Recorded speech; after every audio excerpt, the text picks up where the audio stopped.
Riwayat dari Maimunah radhiyallahu anha katanya, pada suatu ketika Rasulullah Shallallahu Alaihi Wasallam sholat dan duduk di samping beliau, dan aku duduk di samping beliau. Padahal aku sedang haid.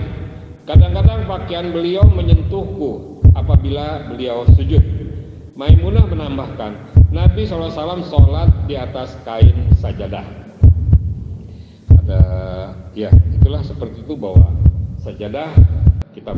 Bismillahirrahmanirrahim.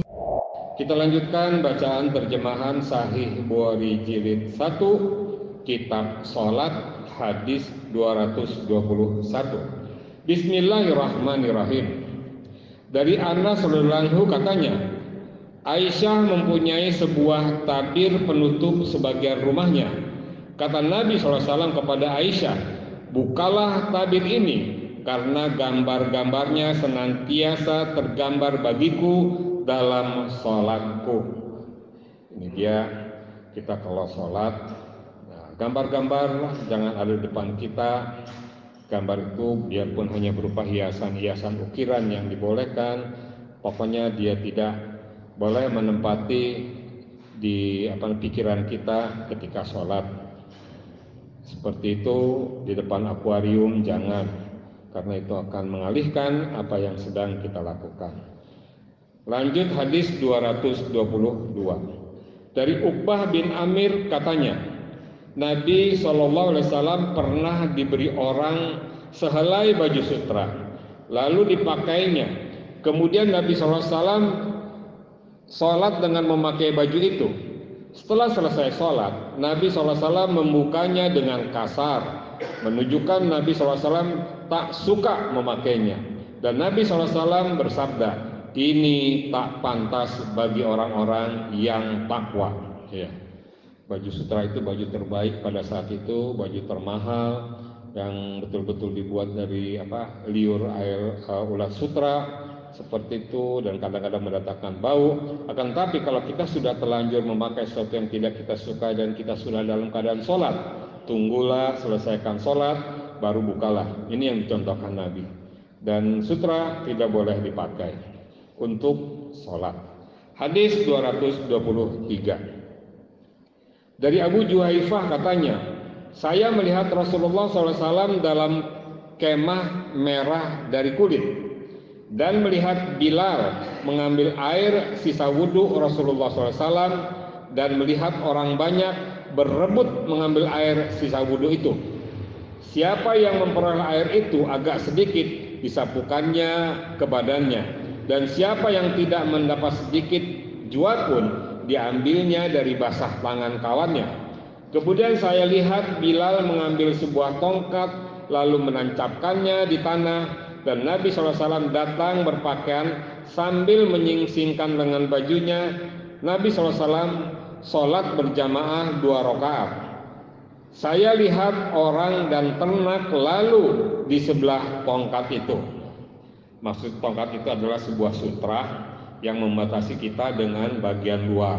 Jadi tidak boleh melalui antara tongkat dengan kita atau antara sutra. Sutra ini sudah dibikin oleh masjid kita tuh seperti di sana. Jadi kalau Bapak sholat ada kesusahan bagi saya, ini bagi saya, terpaksa saya dari belakang Bapak untuk kemari seperti itu. Karena 2 kewajiban, yang sholat merintangi, yang lewat tidak boleh lewat melintas di depan orang sedang sholat. Itu maksud hadis ini.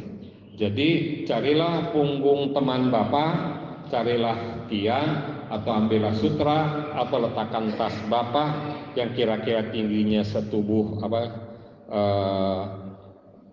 kalau di di hadis yang lain bahwa Aisyah berbaring di hadapan Rasulullah dengan pinggang di kanan, berarti setinggi kira-kira tubuh Aisyah ya kira-kira berapa ya?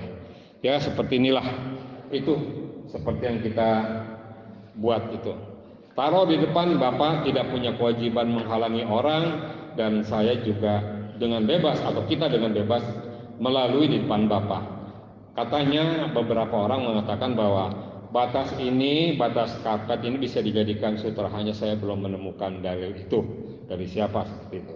Jadi terpaksa kita mengelak. Yang sebaik-baiknya adalah Bapak sholat di depan, ke depan carilah tiang atau carilah punggung teman yang sudah duduk, yang sedang berzikir, itu sangat baik, membuat kita lepas dari kewajiban menghalangi orang atau kesalahan melalui berjalan di hadapan orang yang sedang sholat. Lanjut hadis 224.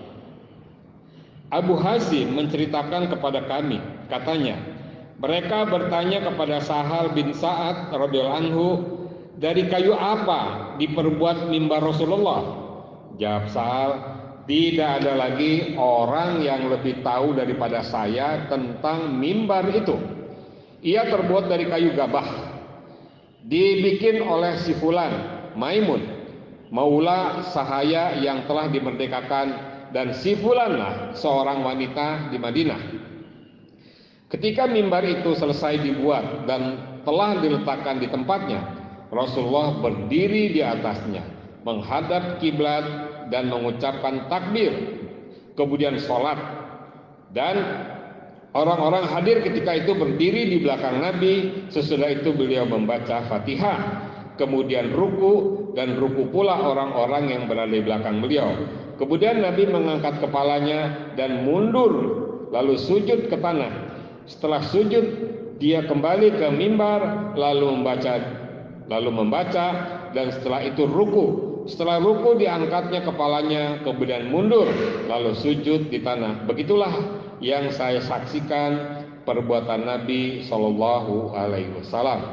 Ada catatan dari penterjemah, Gabah itu nama sebuah tempat di dekat Madinah, ada pohon di situ. Kemudian keterangan kedua, dengan hadis ini difahamkan bahwa meletakkan kain yang kita pakai dalam sholat ke tempat sujud kita karena suatu sebab tidak membatalkan sholat. Maksudnya menghalangi antara tanah dengan wajah kita, seperti itu. Itu maksud dari penterjemah. Ya, seperti itu. Kemudian bahwa mimbar itu tidak ada seperti ini, tidak ada depannya, hanya dalam bentuk landasan seperti itu.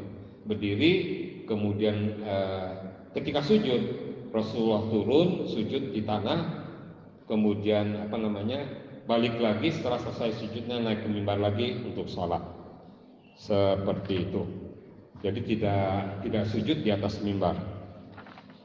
Hadis 225. Riwayat dari Anas bin Malik radhiyallahu anhu, pada suatu ketika Rasulullah SAW jatuh dari kuda sehingga luka betis dan bahunya. Beliau berjanji tidak akan pulang kepada istri beliau selama sebulan. Beliau tinggal di kamar loteng yang diberi tangga dengan batang korma. Maka berdatanganlah para sahabat mengunjungi beliau. Nabi sholat bersama-sama dengan mereka sambil duduk, sedangkan mereka sholat berdiri. Setelah Nabi memberi salam, beliau bersabda, imam itu diadakan untuk diikuti. Apabila dia takbir, takbirlah kamu. Dan apabila dia ruku, ruku pulalah kamu. Apabila dia sujud, sujudlah kamu. Dan apabila dia sholat dengan berdiri, sholat pulalah kamu dengan berdiri. Setelah hari yang ke-29, Nabi SAW turun dari kamar loteng itu, lalu para sahabat berkata, ya Rasulullah, bukanlah Anda berjanji tidak akan pulang selama sebulan? Jawab Nabi, bulan ini hanya 29 hari. Ya, itu bergantung pada hilal. Ada satu bulan yang jumlahnya 30 hari, dan yang pada saat itu Nabi sedang memisahkan diri di tempat itu selama 29 hari. Bulan itu 29 hari. Hadis 226. Hadis terakhir untuk pagi hari ini, riwayat dari Maimunah radhiyallahu anha, katanya, pada suatu ketika Rasulullah SAW sholat dan duduk di samping beliau, dan aku duduk di samping beliau, padahal aku sedang haid. Kadang-kadang pakaian beliau menyentuhku apabila beliau sujud. Maimunah menambahkan, Nabi SAW sholat di atas kain sajadah. Itulah seperti itu, bahwa sajadah kita boleh gunakan karpet juga seperti boleh berdasarkan hadis yang ini. Dan kain atau baju istri kita yang sedang haid tidak mempengaruhi batal tidak batalnya sholat tetap berlangsung seperti yang dicontohkan Nabi. Demikian hadirin, mudah-mudahan semua kita fahami dengan benar dan suruhan-suruhan Rasul dapat kita lakukan dengan mudah. Insya Allah kita dapatkan pula sahabat dari beliau kelak karena kita mengikuti beliau. Subhanakallahumma rabbana wa bihamdika asyhadu an la ilaha illa anta astaghfiruka wa atubu ilaik. Assalamualaikum warahmatullahi wabarakatuh.